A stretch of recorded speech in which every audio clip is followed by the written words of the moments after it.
on my feet. Dr. Dianne Sax is the Environmental Commissioner of Ontario. Basically, a watchdog for government compliance using the Environmental Bill of Rights. And Dianne has 40 years experience in environmental and energy law. And you know what? I think I'm going to let her give her talk, because we're going to get all that. Commissioner, please go ahead.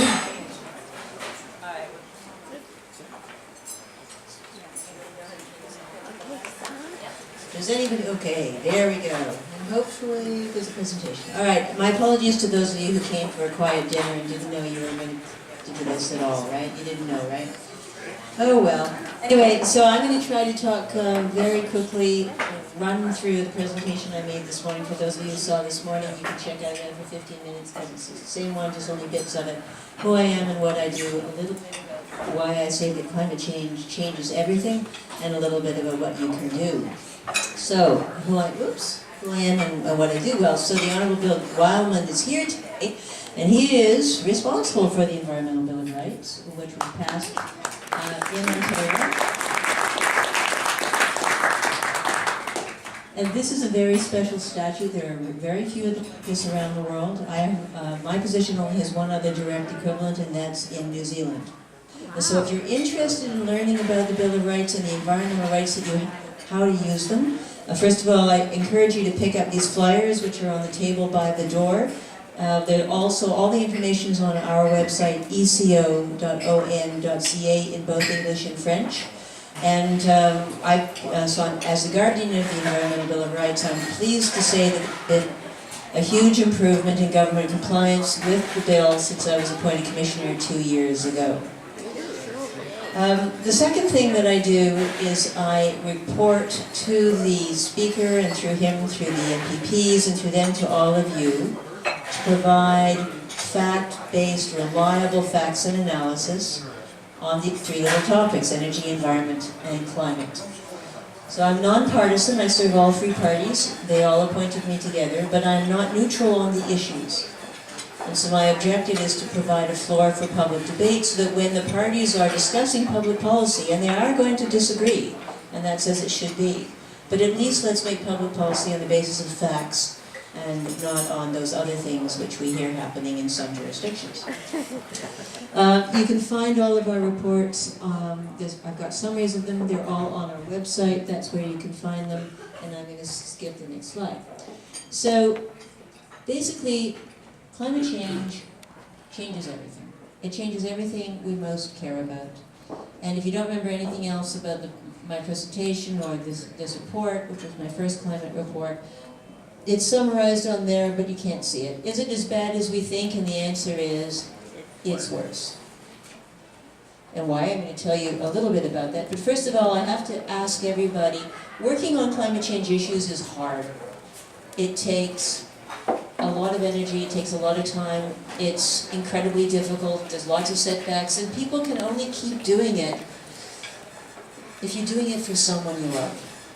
So I ask everyone to pick someone you love. I'm very fond of these two little ruffians, but you know, you've got to pick them, because it matters to us, but it matters much more to them. Now, talking about climate change in Canada is much easier than it is in certain other places. Most people here know the basics, that 97% of all climate scientists agree. It's real, it's serious, it's here now, it's us. It's got something to do with greenhouse gases, although people don't usually know why. And the short answer is that the sun's heat keeps arriving in the earth just the way it always had. But now with greenhouse gases, it can't get back out into space. So the greenhouse gases are narrowing the window for heat to escape, and if the heat can't get away, it has to build up. So what narrows the windows? Well, the greenhouse gas that we create is carbon dioxide. And you can see on this chart what's happened to, this is how much carbon dioxide we put into the atmosphere every single year. In 1992, when the whole world agreed that climate change was an urgent human and environmental and economic problem, you can see we were down there at the bottom left. And in the 25 years since then, all we've done is increase the rate at which we continue to pollute the atmosphere. So we're now 66% higher every year, putting out CO2 faster than has ever occurred in human history. So, as a result, we have the highest level of CO2 in the atmosphere since humans came onto the Earth. Now, some of you may think, well, maybe it's just natural cycles. Every natural cycle that you can think of, solar wobble, variation, this is a really bad mic. Orbital wobbles, ice ages, volcanoes, El Niños, any cycle you want to think of has happened in the last few million years. And throughout all of that time, CO2 was always in the same narrow range, 180 to 280 parts per million, until 1860. And once we started using a lot of fossil fuels, we blew past that. So 350 is on that chart in red because it's the closest thing we have to a magic number, the highest level of CO2 we can have in the atmosphere for long, and still have the kind of world that existed when I was young, with coral reefs and mountain glaciers and predictable weather in low-lying island states. But nothing changed in 1988.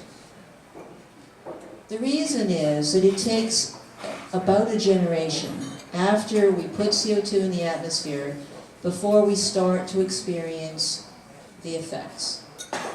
And now that we are a generation after 1988, what's happened to coral reefs around the world?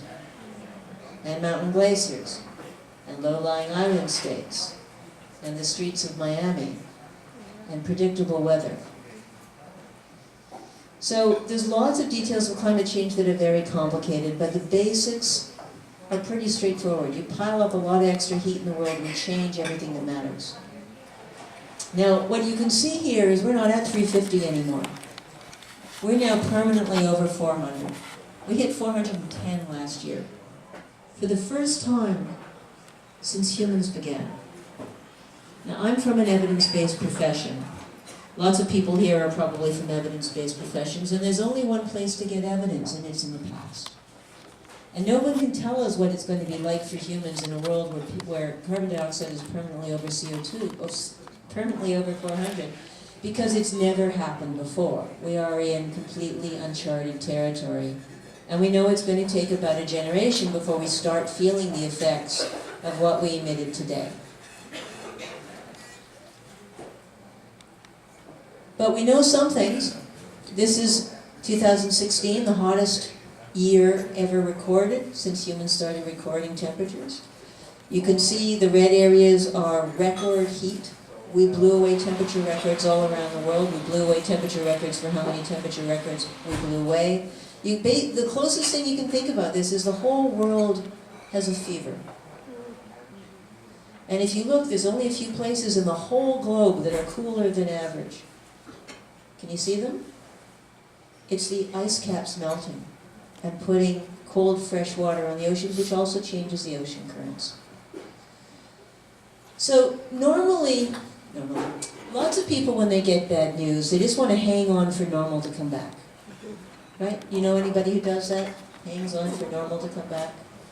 So the most important single thing I want to tell you is that normal climate can no longer come back. So we've designed our society, our laws, our infrastructure standards, the size of our culverts, the half-load season for trucks, the design we have for species of crops, the insurance underwriting, everything is designed roughly for the average of the 20th century. And the average of the 20th century is that zero line on that chart.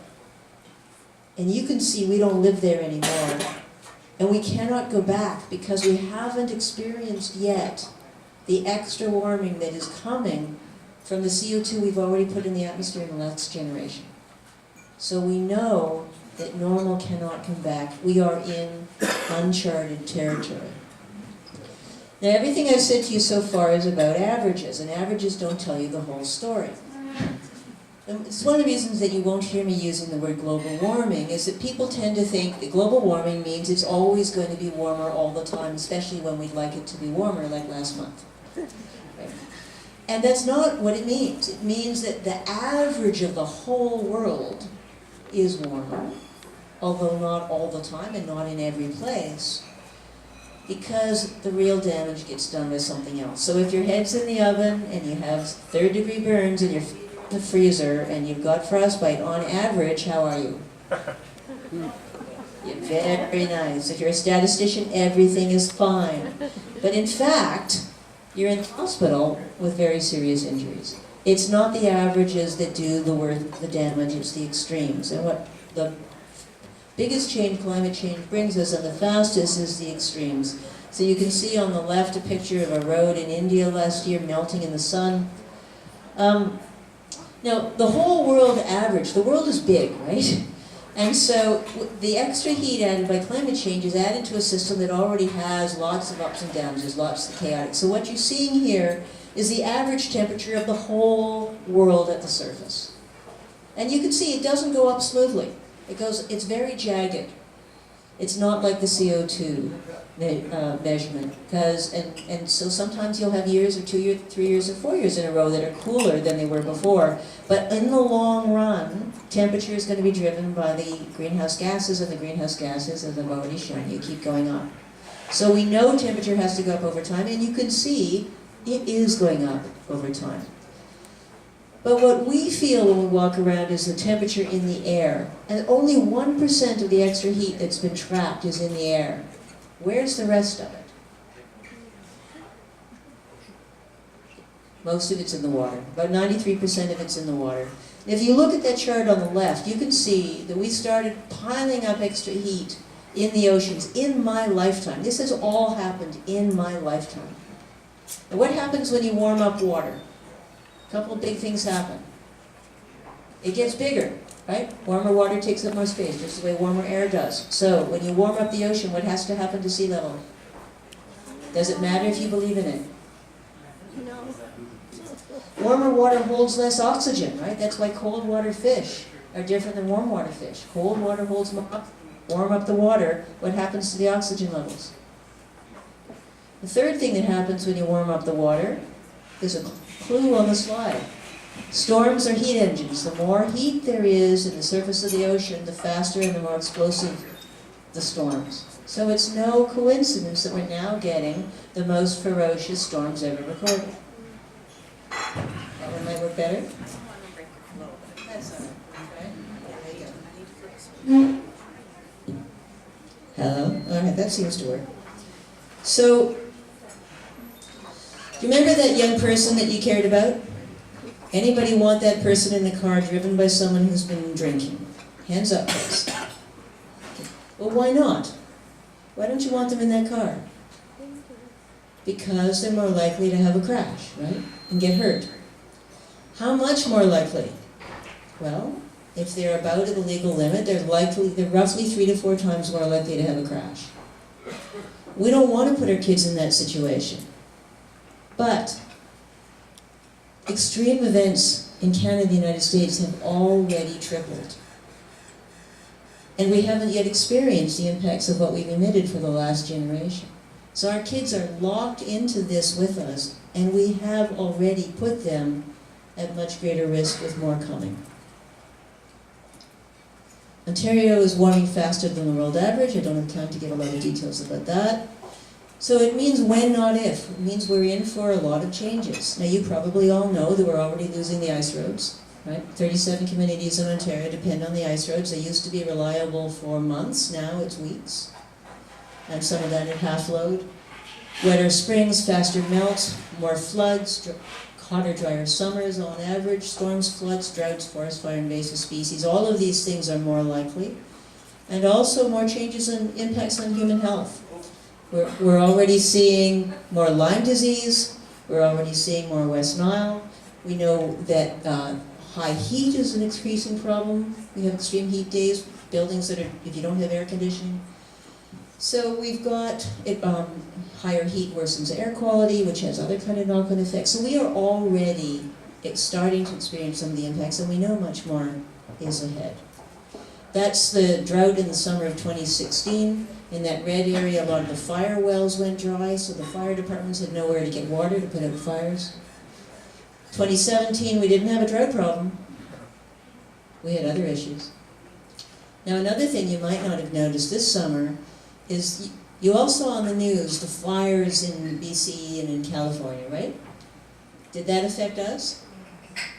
Absolutely it does, because the fine particles, the ones that do the most lung damage, the ones that go right in and stick and stay there, they can go thousands of kilometers on the wind. And that's what happened during the fire season this year. So there's nothing really away. There's nothing that doesn't affect us. Now if you prefer to talk about money, this is about money. This, again, Canada is one of the luckiest places in the world. Ontario, for sure, we're the luckiest people in the world. We're a long way from the equator. We're a long way from sea level. We've got a big supply of fresh water. As things warm up, we're still going to be able to grow food. There's no wonder that people from all around the world are trying to get here. But even here, look what's already happened to insured losses. And for those mathematically inclined, this is constant dollars. There's no inflation in these figures. It's not all climate change, but that's part of it. So do you think this kind of change is going to affect the cost of your property insurance? Do you think it might affect the availability of property insurance? What happens if you have a basement flood and it's not insured?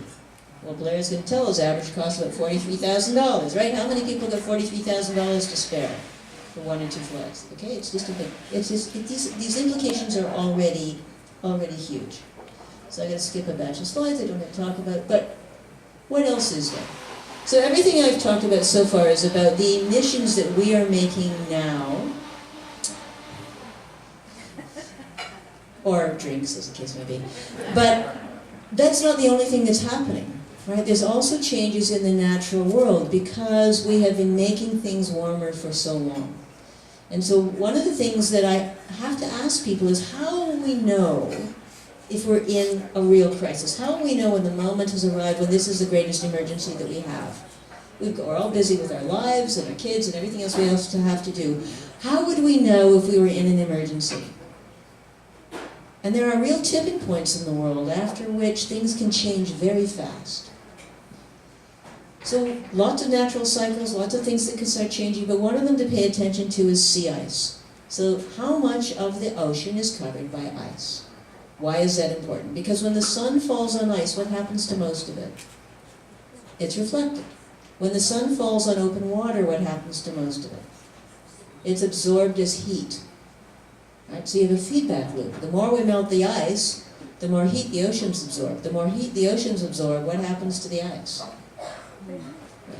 So paying attention to how much of the ocean is covered by sea ice is really important, and it fell off a cliff in September of 2016.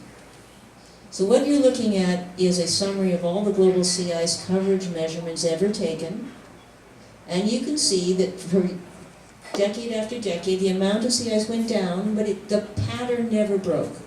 Summer and winter, the pattern never broke until September 2016, when there were catastrophic ice losses in both the Arctic and the Antarctic. Now, some of that ice is reformed, but it's thin now, it's brittle, it's not what the way it was even 10 years ago when I was in the Arctic. And this is a feedback loop that we cannot stop. Theoretically, we could all stop using fossil fuels tomorrow, but we cannot stop the feedback loops on the ice. So, things are changing. Things are changing right now. And so, people ask me, well, is it too late? And I have to say, too late for what? Is it too late for that young person you care about to still have the same world that we had growing up? Yes, it's too late for that. We blew that away. Is it too late for Canada to avoid having difficult, expensive, disruptive changes? Yes, it's too late for that. Is it too late to make a difference in what's ahead for ourselves and for the people we care about? It's not too late for that. We're in that moment right now. Right now on our watch is that moment when we have to choose futures. And that's why I'm here, because there's still a lot of things that we can do. Ontario is doing a lot. There's a lot we can be proud of here. The coal plant closures, yes, they've pushed up electricity prices, but they also mean clean air and an enormous reduction in our greenhouse gases. Putting a price on carbon, incredibly important. We talked about it for 10 years and didn't do it. We finally did it starting January 1st, 2017. greenhouse gas reduction account and the action plan, starting to spend the money on things like green on, insulating hospitals, providing better energy efficiency in schools and low-income housing. There is good stuff starting to happen with that money, and a little bit of work starting to happen on adaptation. So, what can you do? Does what you do matter? Yes, absolutely it matters. So I'm going to ask again, how many people here would like to have some hope in the face of all this information? Okay. So, there's only a couple of ways to do this. I mean, some people prefer to do it by closing their eyes and pretending it's not happening. Is this going to work over the longer run? It doesn't. I think the only thing that works is to look at the facts, even though they're awful, and then do something about it with other people. There's nothing that makes you feel better than action with other people, and there are lots of things we can do. The 3 things that I recommend to every individual and business. First of all, figure out your carbon footprint and reduce it 5% a year. We all in Canada have lots of room to improve. Second, get ready for what's coming. Get ready for the weirder, wilder, crazier weather that's coming, whatever that means in your life. I keep trying to get my kids to build up an emergency kit, and they just say they're coming to my house. But you have to have a plan. But the third thing is to speak up. As Mr. Wildman will, I'm sure, confirm, and I don't know if there's any other elected representatives here, elected representatives care intensely what their constituents say to them, am I right? Okay. Everybody knows what's happening in June this year. Election. Yes, okay. The election years, remarkably enough, politicians are even more exquisitely sensitive to what their constituents say to them, especially in person. So, how many of you have gone to speak to your political representative in the last year about climate change? Okay, so everybody else, be inspired by these people, because that matters enormously. Don't go alone. Go with friends. Go with enemies if you prefer. Go with somebody else. And go talk to your political representatives. And the most useful things are not to yell at them, but ask them questions. What are you doing about climate change? Could you do more? What's getting in your way? What kind of help do you need? Those questions can make an enormous difference, because we need to have action now, and you can be part of it. Thank you.